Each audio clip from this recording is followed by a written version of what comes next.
Leo Julai 1, 2026 majira ya saa 4 asubuhi, Jeshi la Polisi mkoa wa Kigoma limepokea taarifa kutoka kwa ndugu Mulimi Zablon Mwita, mkazi wa Sirari, ambaye ni katibu wa Mheshimiwa John Heche, kwamba walikwenda kwenye nyumba ya kulala wageni inayojulikana kwa jina la Ntahamba kutaka kwenda kumwamsha mwenzao ambaye walimpigia simu kwa muda mrefu ili waondoke kuendelea na ratiba yao.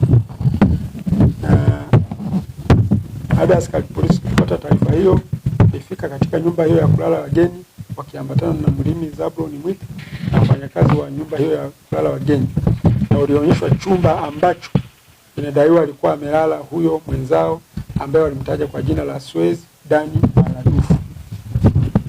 Askari walikuta mlango umefungwa na kuwalazimu kuvunja mlango mbele ya waliokuwa wametoa taarifa, kwa kuwa hawakuweza kumpata kwa njia ya simu.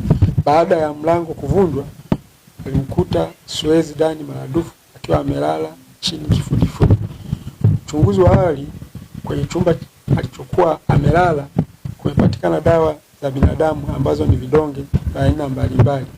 Mwili wa marehemu umepelekwa katika hospitali ya rufaa ya mkoa wa Kigoma Maweni kwa ajili ya uchunguzi zaidi. Uchunguzi unaendelea ili kupata chanzo cha kifo kwa kushirikiana na wataalamu mbalimbali. Jeshi la Polisi mkoa wa Kigoma linaendelea kuwaomba wananchi kuendelea na kuwa watulivu wakati uchunguzi wa tukio unaendelea.